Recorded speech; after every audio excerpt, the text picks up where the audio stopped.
Hello viewers, আশা করি তোমরা সবাই ভালো আছো, আমিও ভালো আছি।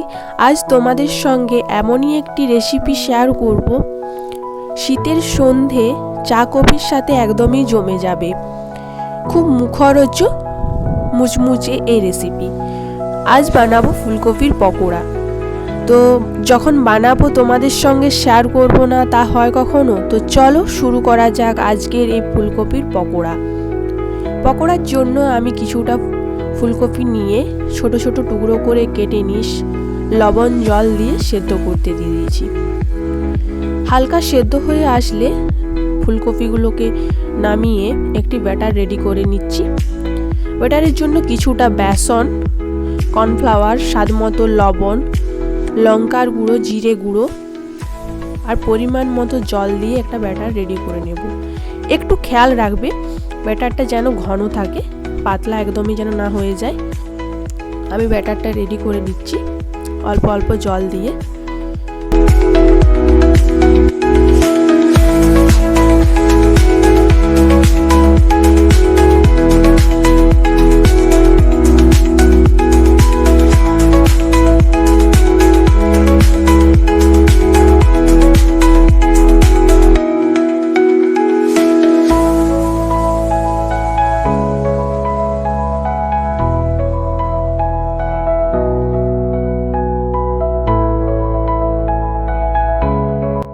একদমই ফুলকপিগুলোর সঙ্গে ব্যাটারটা ভালো করে মেখে নিয়েছি।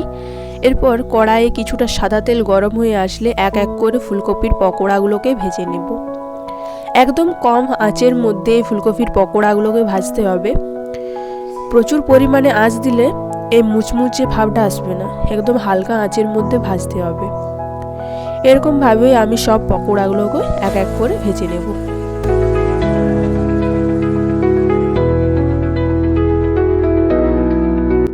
পকোড়াগুলোকে লাল করে ভেজে নিচ্ছি। এই পকোড়াগুলো হয়ে গেছে, এরপর তুলে নেব। তো তোমাদের এই পকোড়ার রেসিপি কেমন লাগলো কমেন্ট করে জানাও, আর ভালো লাগলে আমাদের চ্যানেলটিকে সাবস্ক্রাইব করে বেল আইকনটি ক্লিক করে দিও। আর ফেসবুক ইনস্টাগ্রাম থেকে দেখে থাকলে আমাদের চ্যানেলটিকে ফলো করে দিও। আর আমরা নতুন একটা অ্যাকাউন্ট খুলেছি হিপি বলে একটা অ্যাপে। তো তোমাদের যদি এই হিপি অ্যাপ থেকে থাকে তাহলে গিয়ে ঝটপট প্রিয়ার রান্নাঘর বা প্রিয়া রান্নাঘর শর্টস সার্চ করে চ্যানেলটিকে ফলো করে একটু লাইক করে দিও নতুন নতুন রেসিপির জন্য।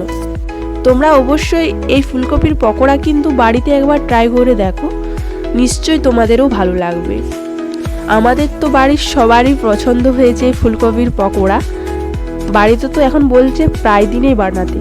তো তোমরাও ঝটপট বাড়িতে ফুলকপি নিয়ে এসে বানিয়ে ফেলো এই সহজ ফুলকপির পকোড়া।